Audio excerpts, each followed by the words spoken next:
Assalamualaikum warahmatullahi wabarakatuh. Alhamdulillahilladzi farada alaina siyam Ramadan futihat bihi abwabus samai wal jinan. Asyhadu an la ilaha illallah al-karim ar-rahman wa asyhadu anna Muhammadan abduhu wa rasuluhu ar-rasul al-amin. Allahumma salli wa sallim wa barik ala sayyidil mursalin Nabiina Muhammadin wa ala alihi al-tahirin wa ashabihi al-mujahidin wa man tabi'ahum bi ihsanin ila yaumiddin, amma ba'd. Qala Allah Ta'ala fil Qur'an al-'azim, a'udzu billahi minasy syaithanir rajim, ya ayyuhalladzina amanu kutiba 'alaikumus shiyam kama kutiba 'alal ladzina min qablikum la'allakum tattaqun ayyaman ma'dudat. Shadaqallahul 'azim. Alhamdulillah, Bapak Ibu hadirin hadirat, adik-adik sekalian yang menghormati, yang berbanggakan, kita bersyukur kepada Allah pada hari ini tanggal 10 April 19 Ramadan. Allah Subhanahu wa taala masih memberikan kita semuanya nikmat berupa kesehatan, kesempatan, dan alhamdulillah kita bisa melaksanakan sholat subuh berjamaah.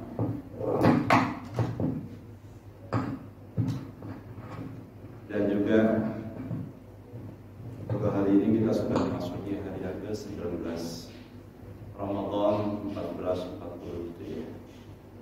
Apa harapan kita? Yang pertama, kita berdoa kepada Allah. Mudah-mudahan ibadah puasa kita, ibadah sholat tarawih kita, baca Al-Quran kita, sholat-sholat fardu kita, sholat-sholat sunnah kita diterima oleh Allah Subhanahu wa ta'ala. Doa-doa kita dikabulkan oleh Allah Subhanahu wa ta'ala, dan kita semuanya diberikan kesehatan oleh Allah Subhanahu wa ta'ala dan kekuatan pertolongan bisa terus beribadah, istiqomah dalam ketaatan, dalam kebaikan, memanfaatkan kesempatan yang Allah berikan kepada kita untuk maksimal di dalam beribadah di bulan Ramadan yang berberkah. Yang kedua, salawat dan salam selalu tercurahkan kepada Nabi besar Muhammad sallallahu alaihi wasallam, keluarga, para sahabat, dan kepada pengikut yang setia mengikuti sunnah-sunnah. Hadirin jamaah salat subuh, langgar miftahul jannah yang Allah muliakan. Mudah-mudahan sebagaimana namanya, miftahul jannah merupakan pintu pembuka surga untuk kita semuanya. Kita selalu mendapatkan miftah, kunci dari Allah Subhanahu wa taala untuk masuk ke dalam surganya. Nabi Muhammad SAW mengatakan, kullu ummati yadkhulul jannah illa man aba. Qala wa man yaba ya Rasulullah? Qala man ata'ani dakhala jannah wa man asani faqad aba. Seluruh umatku akan masuk ke dalam surga kecuali orang yang enggan memasukinya. Para sahabat bertanya, wahai Rasulullah, apakah ada di antara umat engkau yang tidak mau masuk ke dalam surga? Kata Rasulullah SAW, ada. Barang siapa yang taat kepadaku, dia pasti masuk surga. Dan barang siapa yang tidak mentaatiku, maka dia termasuk orang yang tidak mau masuk ke dalam surga. Mudah-mudahan ketaatan kita kepada Rasulullah dalam melaksanakan sunnah-sunnah beliau, mempelajari hadis-hadisnya, menjadi pintu dan juga kunci terbukanya pintu surga untuk kita semuanya. Amin. Kita sudah hampir mendekati 10 terakhir Ramadan. Para ulama mengatakan bahwa puncak Ramadan itu terletak pada malam yang ke-10 Ramadan. Disitulah Allah Subhanahu wa ta'ala memberikan kepada orang beriman yang berpuasa kesempatan untuk berjumpa dengan Lailatul Qadar. Di 10 malam terakhir inilah kita diminta Rasulullah SAW untuk mencari malam kemuliaan itu, pada malam-malam ganjil. Dan ketika sudah memasuki 10 malam terakhir itulah Rasulullah SAW fokus kepada 3 hal. Yang pertama, syadda mi'zarah. Nabi SAW mengencangkan ikatan pinggangnya. Maksudnya adalah menyisihkan dengan baju. Kalau kita mau ke sawah, biasanya kita akan menyisihkan dengan baju kita, siap untuk bekerja keras. Ya. Kalau kita mau berlomba lari, entah sprint atau maraton, kita akan mempersiapkan tenaga, energi kita, menyisihkan dengan baju kita. Ya. Kalau kita ingin berangkat ke tempat yang penting, kita akan bergegas melangkah ke tempat itu. Menyisihkan dengan baju atau mengencangkan ikatan salur merupakan bahasa kiasan yang menunjuk kepada usaha Nabi yang semakin meningkat untuk mendapatkan Ramadan yang bernilai tinggi melalui amalan i'tikaf pada 10 malam. Yang kedua, Nabi SAW itu ahya ridha, menghidupkan malam-malam 10 malam terakhir itu dengan amal i'tikaf. Amal i'tikaf ini apa saja? Amal i'tikaf semua ibadah, baik yang fardu seperti sholat maghrib, sholat berjamaah, maupun yang sunnah, tarawih, baca Al-Quran, memperbanyak istighfar, bertaubat kepada Allah, dan seterusnya, dihidupkan dengan aneka ragam ibadah. Yang ketiga, ahya ay qada'atahu.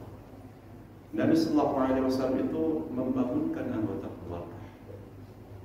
Ya, untuk apa? Supaya ikut i'tikaf. Mereka i'tikaf. Di zaman Nabi i'tikafnya full time. Di zaman sekarang part time. Kenapa demikian? Pertama, faktor iman. Keimanan ketika semakin tinggi, maka amal itu akan semakin bertambah kuantitas dan kualitas. Jadi iman itu merupakan penentu orang itu bersemangat atau tidak bersemangat dalam beramal.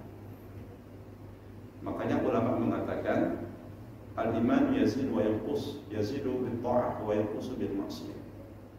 Iman itu fluktuatif, bisa bertambah, bisa berkurang, bisa naik, bisa merendah.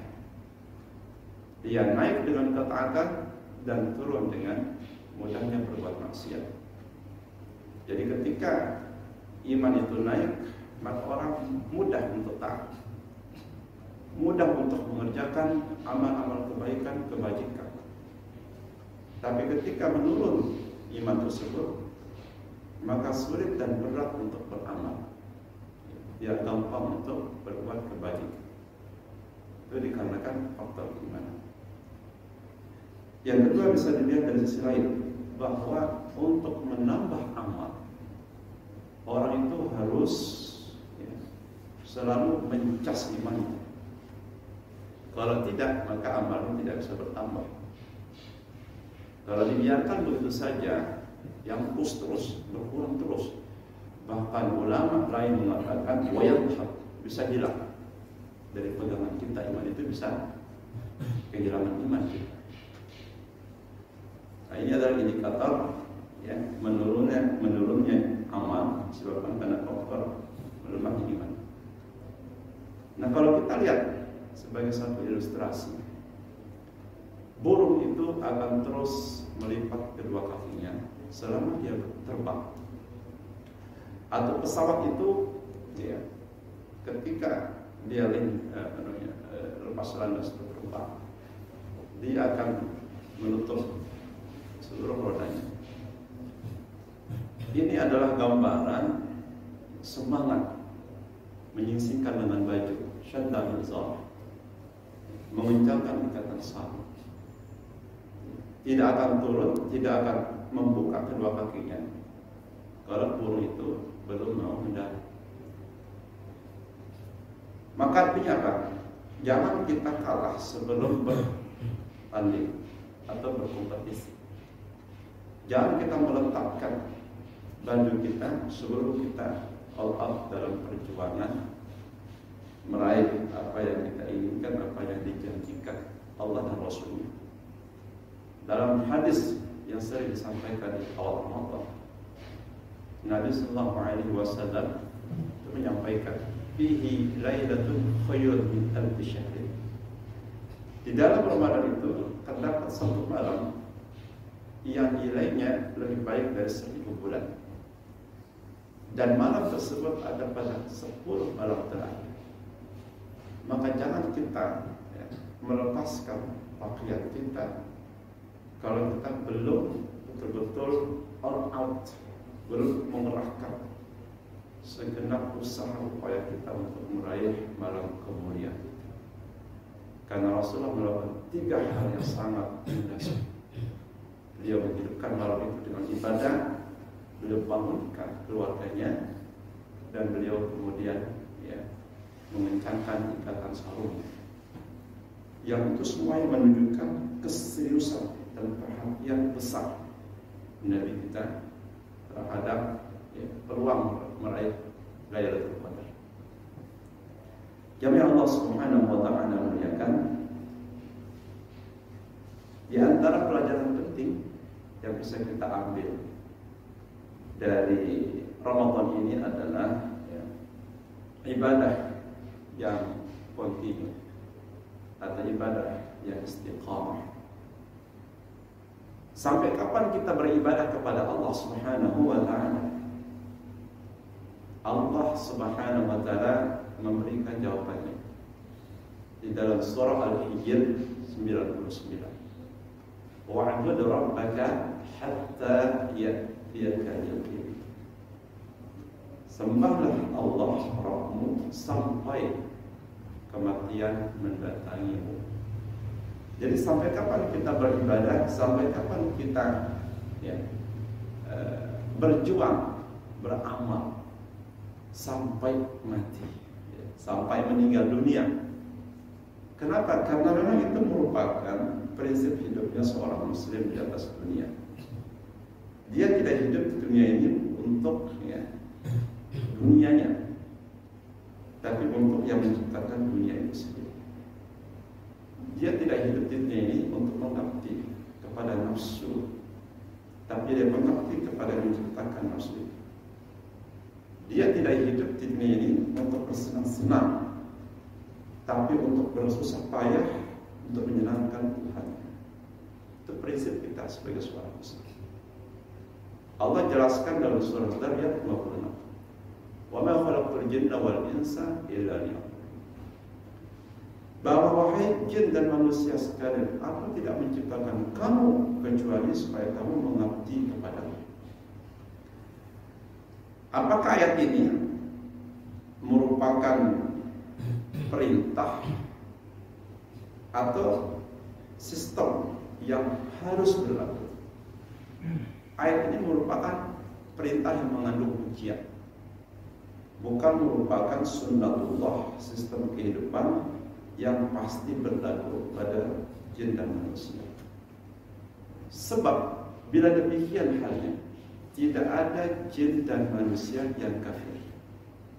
Semuanya pasti beribadah.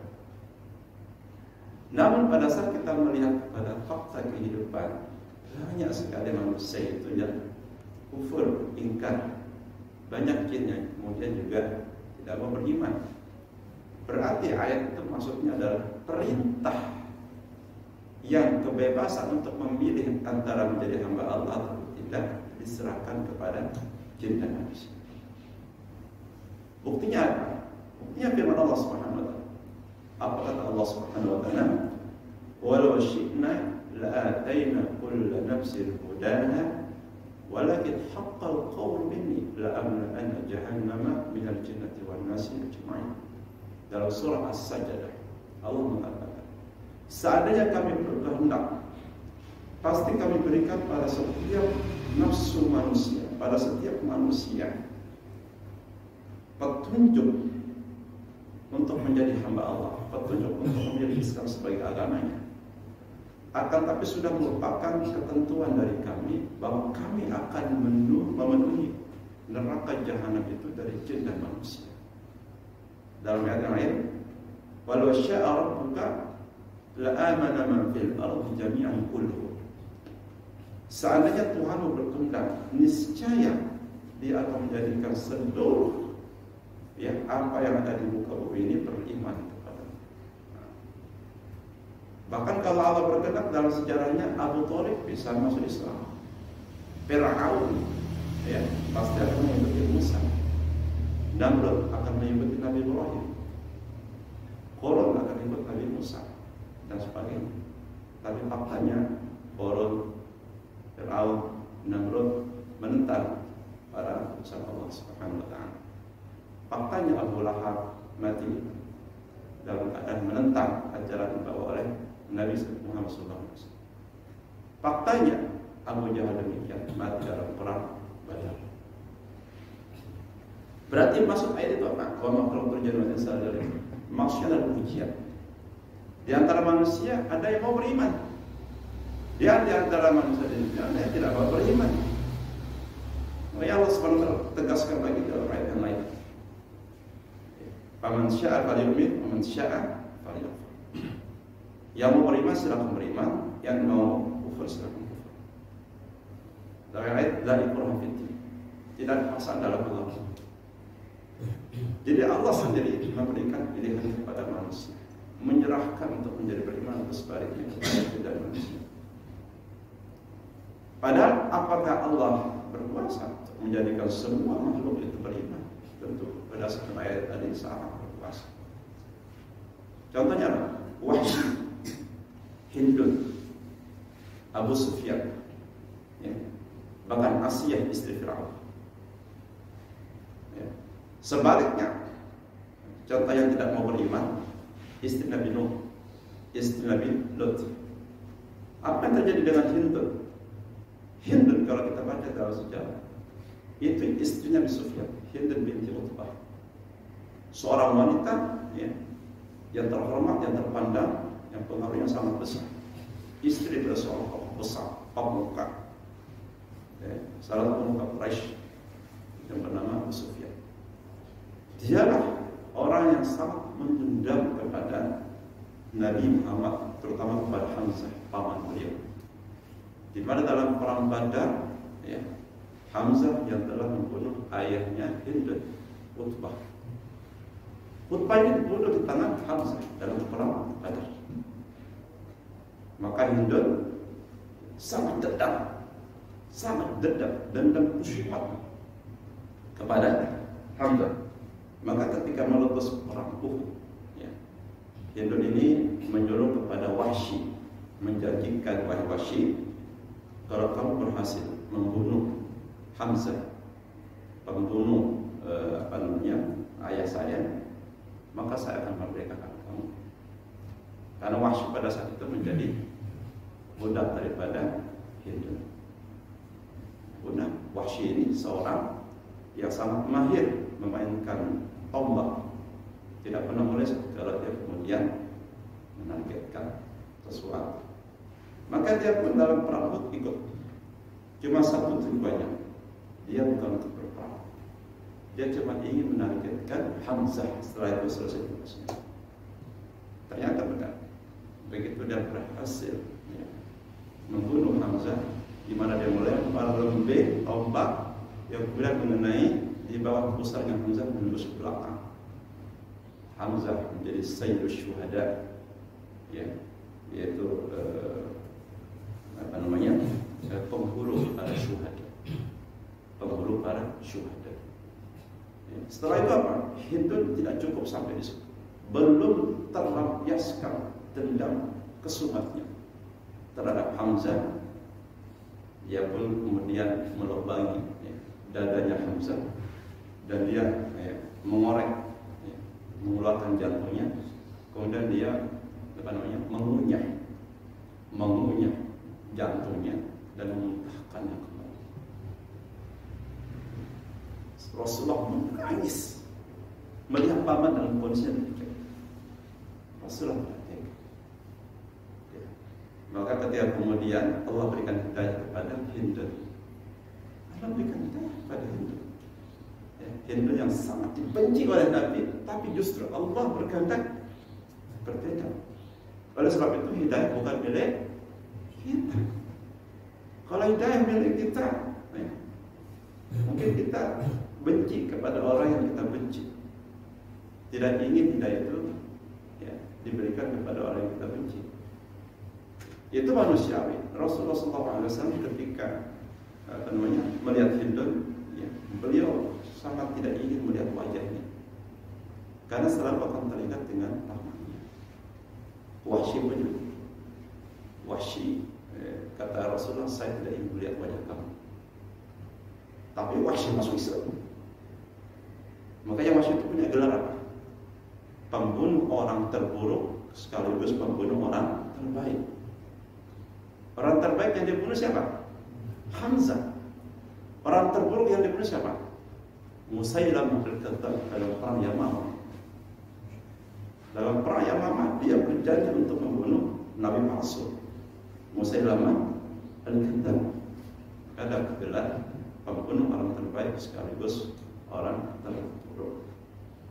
Ini menjadi satu bukti bahwasanya ya, Allah Subhanahu wa taala bisa saja berikan hidayah kepada orang yang selama ini tidak kita sukai, sangat kita benci.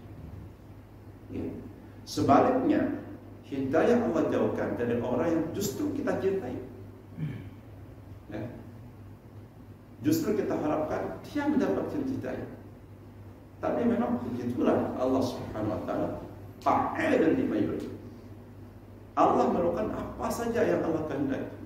Itu bukan urusan kita. Nabi Muhammad SAW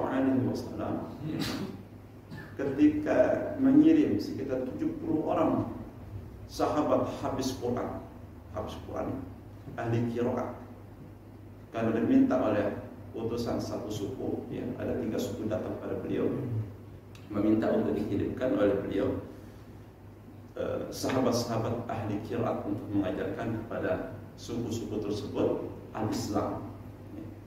Maka Rasulullah SAW tidak menolak, mengutus para dai. Nah sekarang ini dai-dai itu kita kekurangan. Dai-dai pedalaman itu kesian, yang mengajarkan mereka agama Islam aja.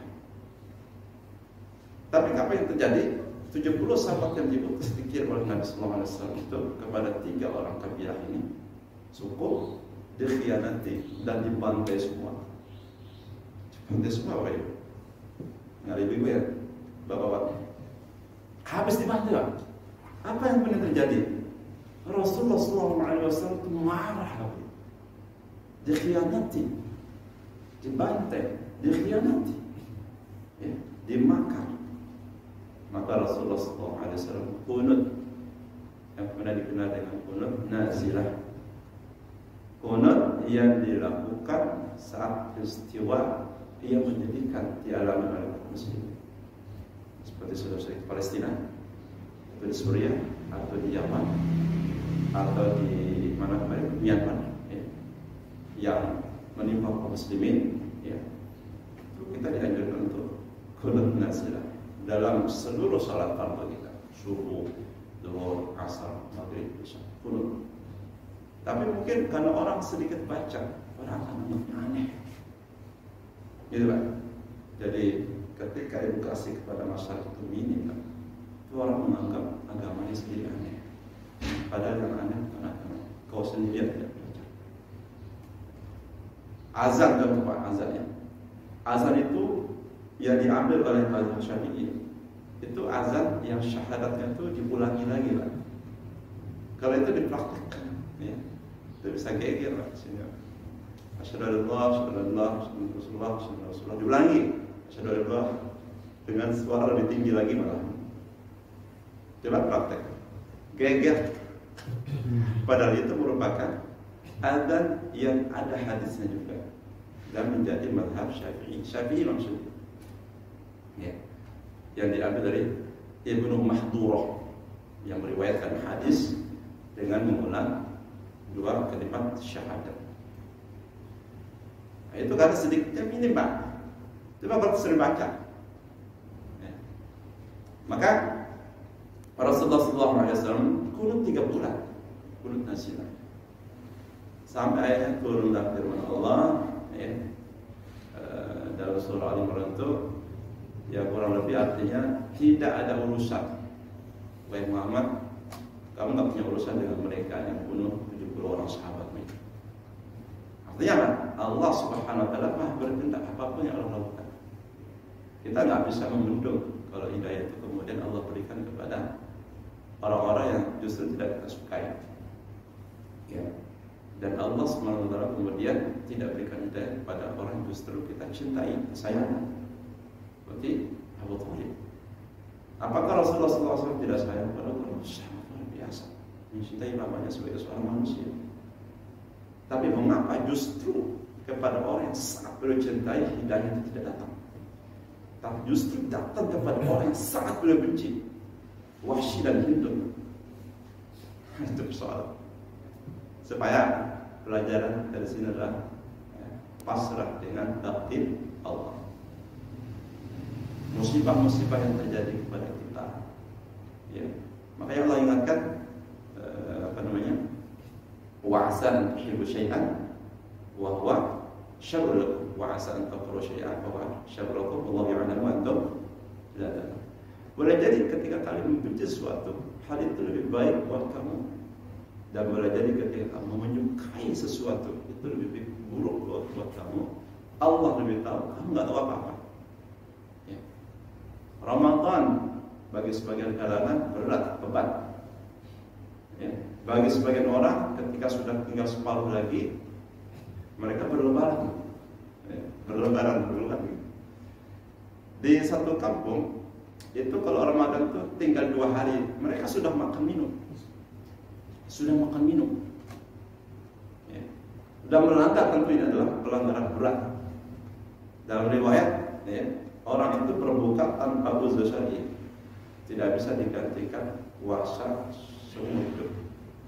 Puasa Ramadan, orang tidak sengaja berbuka makan minum tanpa uzur syar'i tidak bisa dia gantikan dengan berpuasa seumur hidup. Karena Ramadan ini Pak, luar biasa. Ya. Makanya para ulama mengatakan ketika Ramadan itu sudah berlalu satu setengahnya, zada nisfu Ramadan wa nisfuhu zahabun. Zahaba nisfu Ramadan wa nisfuhu zahab. Telah berlalu setengah Ramadan, setengahnya lagi merupakan emas. Nah, sekarang ini kita sudah memasuki puncak emas. Kalau kata final dalam sebuah sepak bola itu kan, kalau terminologinya itu merupakan last match, ya.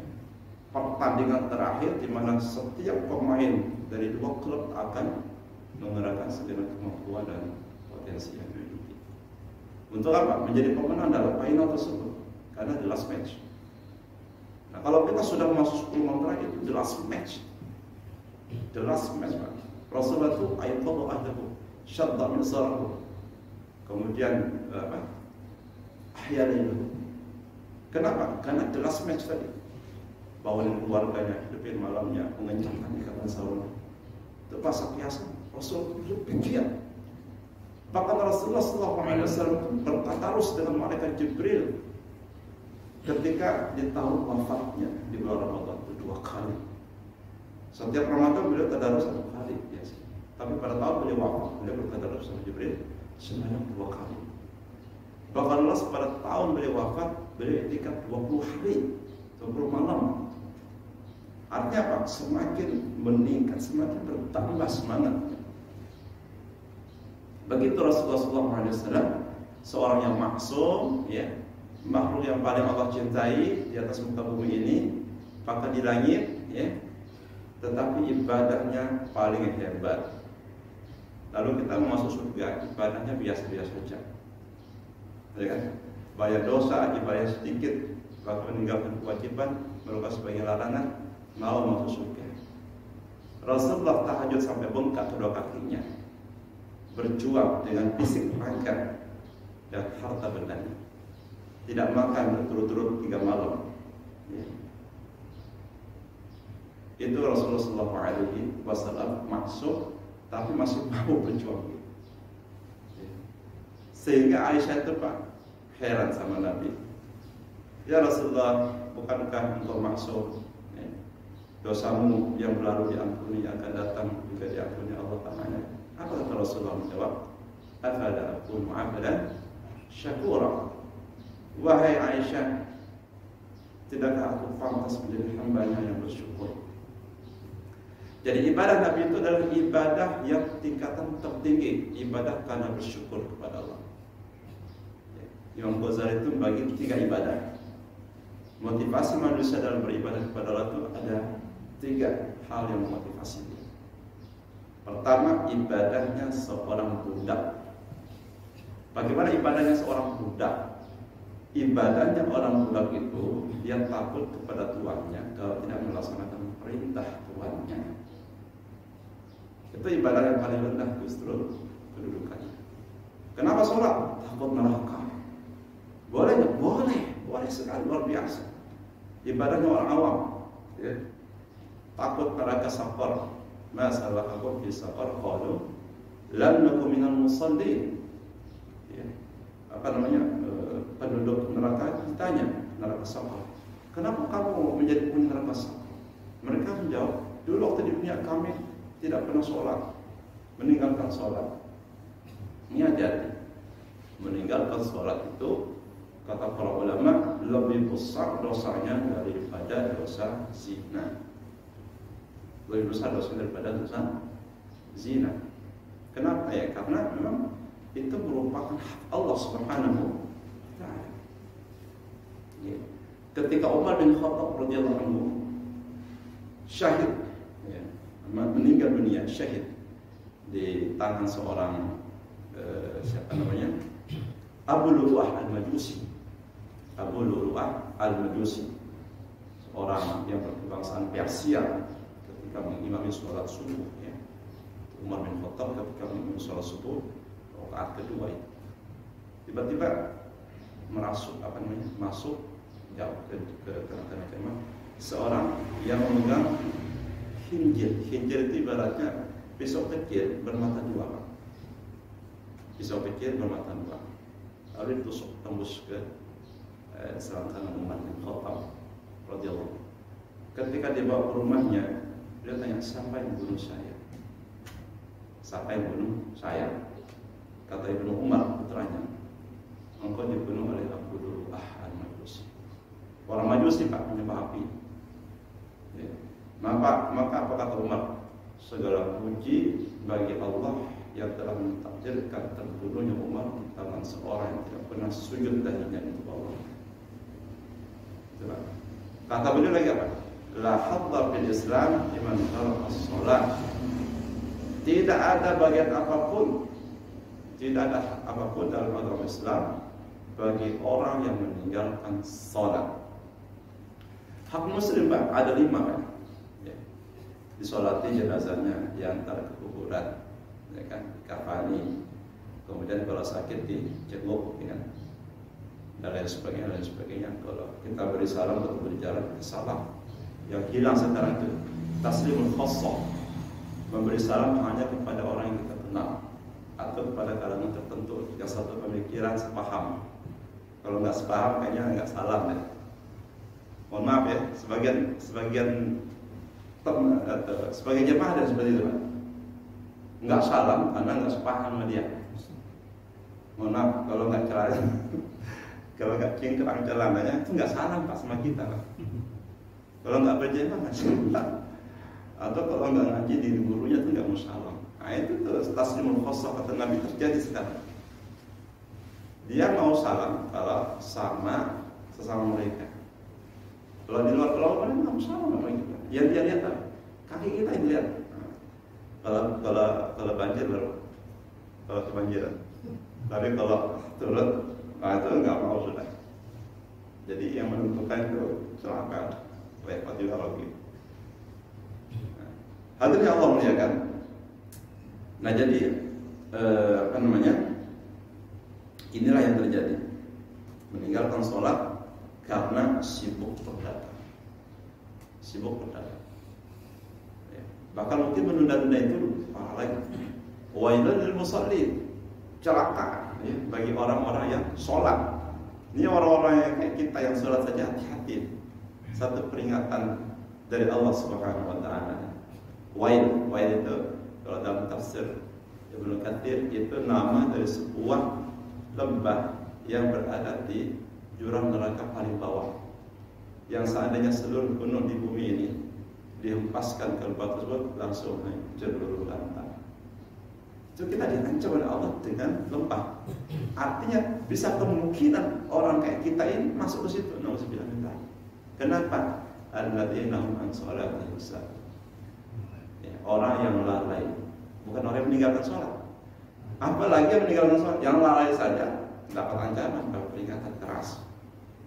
Kata Ibnu Abbas, yang dimaksud dengan sahur ini apa? Ibnu Abbas mengatakan, orang yang suka menunda sholat dari waktu ke waktu. Masuk sholat zuhur belum sholat zuhur ya, sampai masuk sholat asar baru sholat zuhur.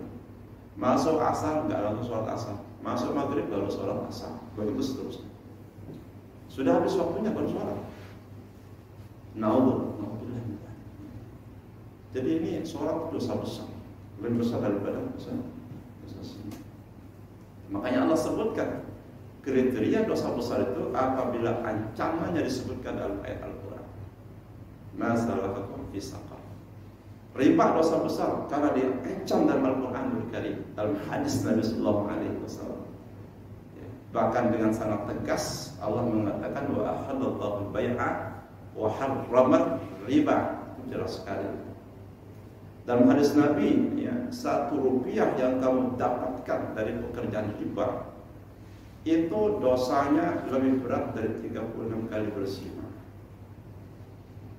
Kemudian tingkatannya paling rendah dari riba itu seperti dosa orang yang berzina dengan ibu kandungnya sendiri.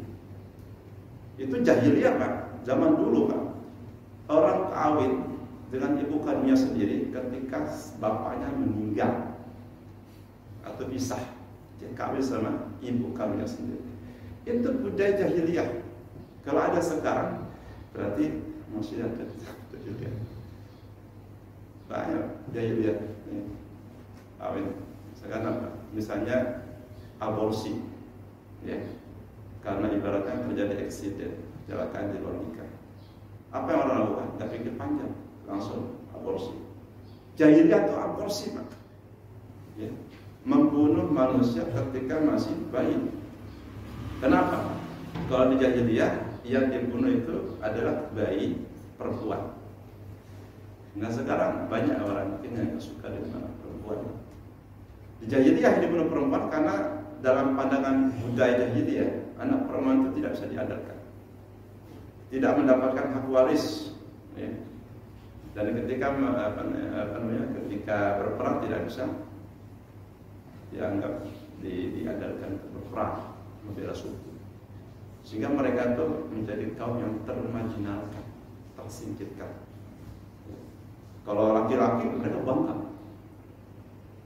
Dan Al-Quran menggambarkan bagaimana masyarakat jahiliyah sebelum Nabi itu diutus mengubur hidup-hidup anak bayi perempuan. Wa idza busyira ahadun bil unta dhalla wajhuhu wa huwa kadhib. Yatawara minan nas min su'i ma busyira bihi. Ayumsiku ala hunin am yadussuhu ala turab. Kalau salah seorang dari mereka diberitahukan kabar tentang kelahiran seorang anak perempuan, tiba-tiba ya, wajah mereka berubah warnanya menjadi merah hitam karena marah. Dia akan bersembunyi, ya, menutup wajahnya karena malunya kepada orang-orang. Apakah dia mempunyai pilihan untuk mempertahankan anak itu di atas aib yang mereka rasakan, atau mereka mengubur hidup-hidup anak perempuan tersebut? Jadi cuma ada 2 pilihan ketika mereka itu mendapatkan anak perempuan. Mempertahankan dengan aib yang luar biasa dari masyarakat. Yang kedua, mengubur hidup-hidup supaya tidak dicaci atau tidak menjadi penyebab malunya keluarga. Dan itulah jadi dia. Banyak kan yang dilihat sekarang. Disibukkan oleh perdagangan juga seperti itu. Jadi ya, macam. Ya. Nah, kita kembali bahwasanya para ulama mengatakan Ramadan itu sudah baru setengahnya itu merupakan emas. Ya, emas.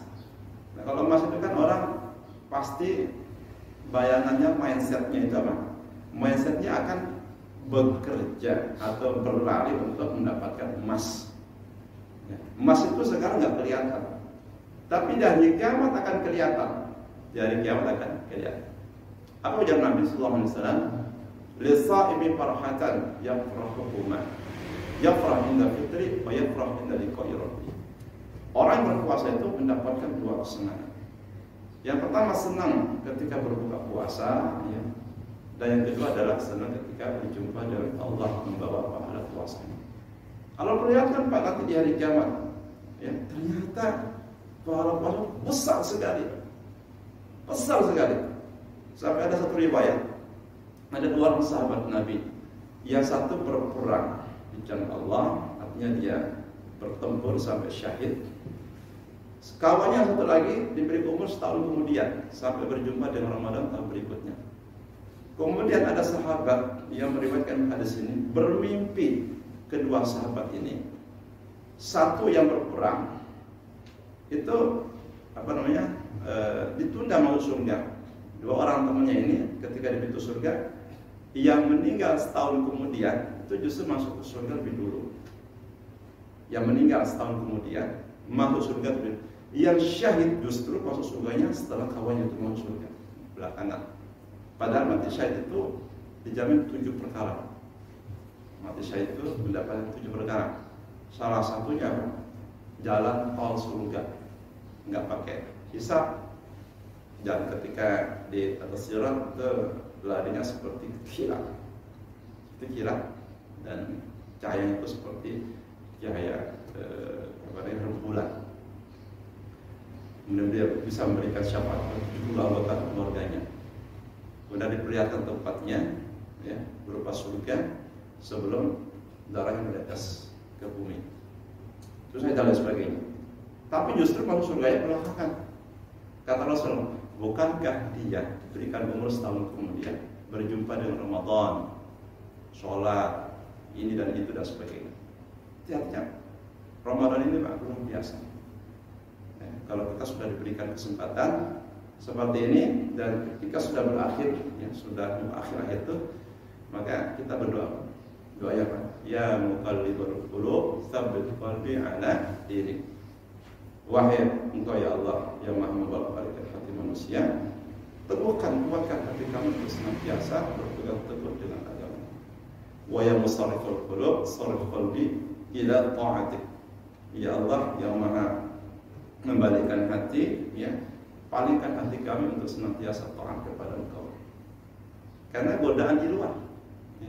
Orang sudah mencium bau lebaran tuh sekarang, mencium bau mudik, mencium bau wadai, mencium mau open house, terus sebagainya. Udah pindah Pak, masjid kehilangan banyak jamaah sekarang. Mungkin juga langgar ini sudah kehilangan banyak jamaah.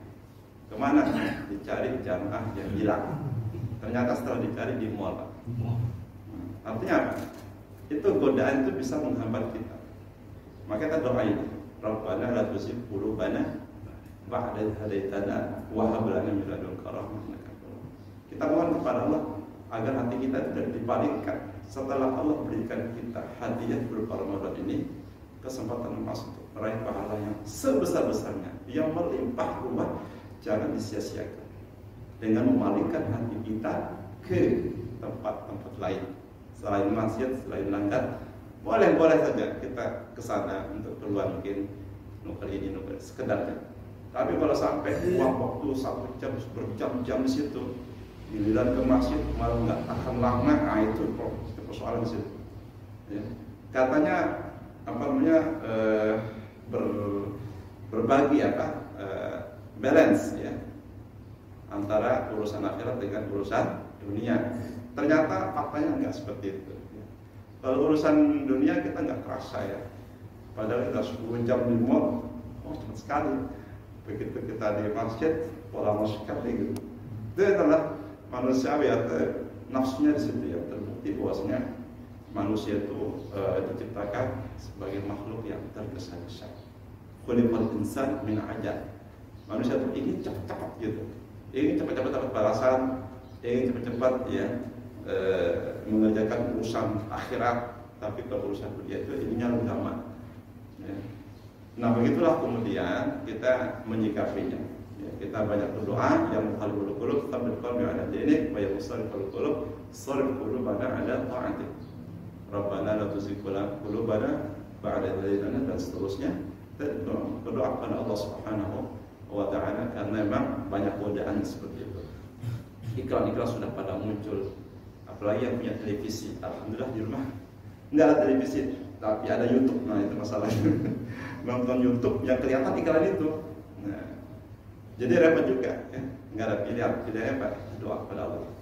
Kita mohon ya pada Allah Taala wa quwwata billah. Ya, tidak ada daya, tidak ada kekuatan kecuali dari Allah Subhanahu wa taala. Ya. Jadi Allahumma a'inni ala dzikrika wa syukrika wa husna ibadatik. Ya. Kita mohon kepada Allah itu bersyukur kepada Allah, senantiasa bisa berzikir kepada Allah setiap saat dan selalu berusaha meningkatkan ya ibadah kita kepada Allah Subhanahu wa taala. Karena ini adalah zaman tanda-tanda kiamat itu terjadi. Tanda-tanda taqarubul azman. Bahwa waktu itu semakin singkat. Waktu semakin singkat. Tiba-tiba sekarang sudah hari yang ke-19. Baru kemarin kita masuk Ramadan, tiba-tiba sekarang sudah di hari ke-19 tanpa terasa. Ya, begitu cepat. Taqarubul azman itu tanda-tanda hari kiamat ini adalah taqarubul azman. Waktu begitu singkat. Ya, tiba-tiba sudah hari ini. Padahal baru kemarin sore rasanya. Ya, jadi sepandai-pandai kita memanfaatkan kesempatan waktu yang Allah berikan ini ya, untuk ibadah kepada Allah Subhanahu wa taala ya. Karena prinsip kita itu adalah wa'budu rabbaka hatta ya'tiyakal yaqin. Yang terakhir kami sampaikan apa yang disampaikan oleh seorang penyair tentang pentingnya menggunakan waktu dan jangan menunda-nunda untuk beramal apabila kesempatan itu sudah datang kepada kita. Penyair mengatakan dalam bahasa Arab, la tu'akhir amalaka ila ghadin fal'ala ya'ti yawma ghadin wa anta faqirun.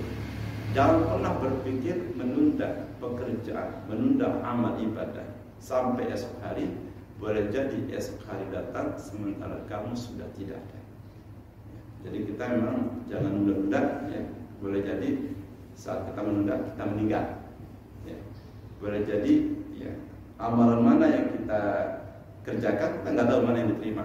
Oleh sekecil apapun amal soleh kita kerjakan karena kita nggak tahu mana di antara amal-amal itu yang Allah terima dan kapan kita meninggal dunia. Ya, mudah-mudahan kita semuanya dipanggil dalam keadaan husnul khatimah di atas ketaatan istiqomah kepada Allah Subhanahu wa taala agar kita tidak dipalingkan oleh Allah Subhanahu wa taala. Demikian yang bisa saya sampaikan. Terima kasih atas segala perhatian. Silakan salahnya mohon dimaafkan. Nasrul minallah fastabiqul khairat. Subhanakallahumma wa bihamdika asyhadu an la ilaha illa anta astaghfiruka wa atubu ilaik. Wassalamualaikum warahmatullahi wabarakatuh.